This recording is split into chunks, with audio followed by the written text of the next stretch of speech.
sini struktur data yang kita ambil yaitu queue.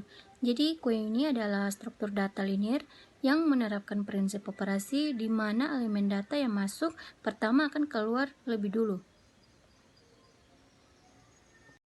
Ya, kemudian queue ini juga dapat digunakan dalam sistem operasi untuk menangani interupsi. Jadi membantu dalam melayani permintaan pada satu sumber daya bersama seperti printer, penjadwalan tugas CPU, dan yang lainnya. Ya, kemudian cara kerja dari queue. Jadi queue ini cara kerjanya itu bisa diibaratkan seperti mengantri di sebuah loket pelayanan. Ketika elemen dimasukkan ke dalam antrian, ia ditempatkan di bagian ujung belakang antrian, atau elemen yang berada di depan antrian adalah yang akan dikeluarkan terlebih dahulu.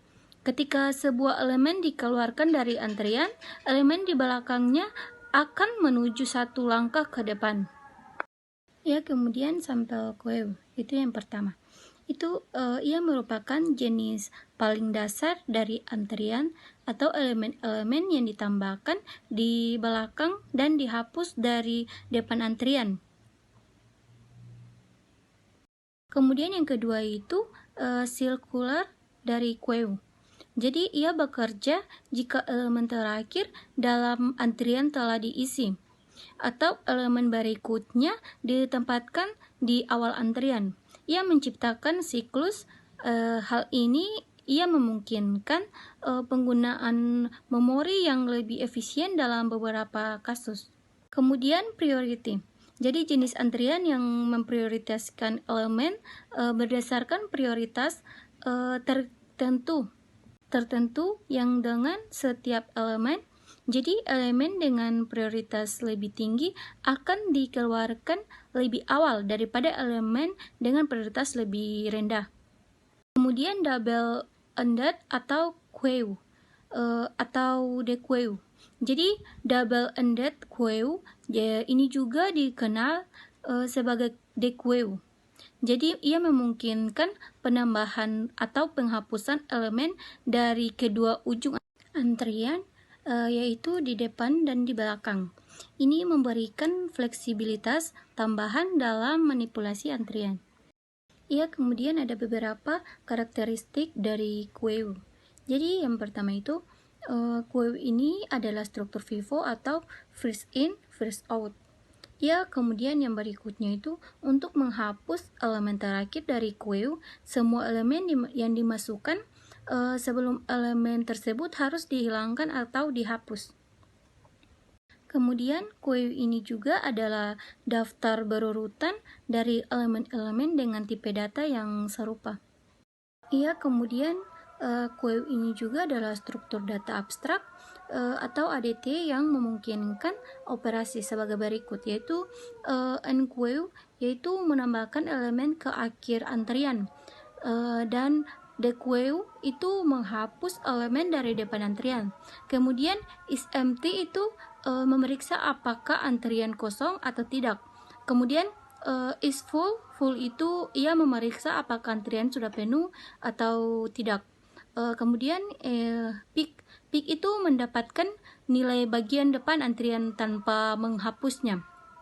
Dan yang terakhir itu initialize itu membuat antrian baru tanpa elemen dari data yang kosong. Oke teman-teman, di sini saya akan menjelaskan untuk programnya. Jadi di sini kami akan memanfaatkan yang namanya define. Dan kami akan gunakan yang namanya maksimal dan nilainya adalah 5. Kemudian kami menggunakan array 1 dimensi. Kami kasih tipe data string dan namanya adalah data. Untuk kapasitasnya sesuai dengan maksimalnya.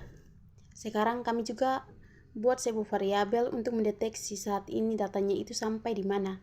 Kami gunakan yang namanya top dan kami deklarasikan saat ini adalah 0. Kemudian kami akan kasih cout variabel max yang sudah kita definekan di atas. Sekarang kami buat menunya. Kami buat 2 menu utama dan menunya kami buat 1 baris saja. Menu yang pertama ini namanya adalah enhue. Untuk yang kedua namanya adalah DHEW. Kemudian kami kasih tulisan pilihan. Jadi kami akan menginputkan memilih proses yang mana, InHew atau DHEW. Kalau InHew kita menambahkan data, kalau DHEW kita mengeluarkan data. Jadi di sini kita perlu sebuah variabel kalau pilihannya 1 dan 2. Berarti integer di sini namanya pil. Kemudian kami kasih cin terhadap variabel pil. Kemudian kami cin terhadap variabel pil. Jika kita pilih InHew, kita akan menambahkan data. Jadi kita buat variabel tipe datanya string dan namanya isi. Selanjutnya, di bawah kita buat yang namanya kontrol dan sistem kontrolnya kita gunakan if.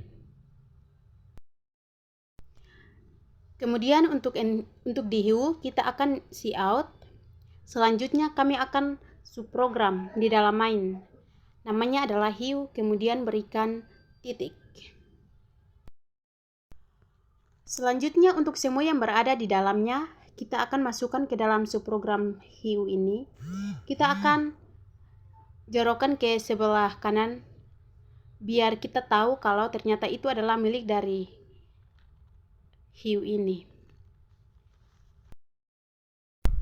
Jadi selesai kita melakukan proses pemilihan sesuatu, di sini kita akan coba butuh hew. Dan di bawahnya kita juga buatkan tipe hew. Kemudian kita akan buat prosesnya. Yang pertama, kami akan proses InHew. Di sini kami buat sebuah prosedur fungsi, sebuah metode yang namanya InHew. Kemudian kita buat di atas lagi, di bawah integer top, kita buat sama dengan 0, kita akan buat sebuah metode namanya InHew. Kemudian kita harus buat sebuah deteksi dulu, apakah penuh atau tidak. Ya, selanjutnya kita buatkan sebuah fungsi namanya isFall. Selanjutnya kita buatkan sebuah fungsi namanya isFall dan tipe datanya boolean. Kalau nilainya true, maka lagi full berarti kita tidak bisa menambahkan data. Kalau nilainya false, berarti kita bisa menambahkan data. Di sini kita berikan if jika variabel top nilainya lebih dari atau sama dengan variabel max, maka kita akan return true, berarti penuh. Tapi kalau masih kurang dari variabel max itu, maka kita akan return false. Di sini kita berikan if jika variabel top nilainya lebih dari atau variabel max, maka kita akan return true, berarti penuh. Tapi kalau masih kurang dari variabel max itu, maka kita akan return false. Kemudian kita berikan if, dan jika tidak if false, maka kita berikan isFall.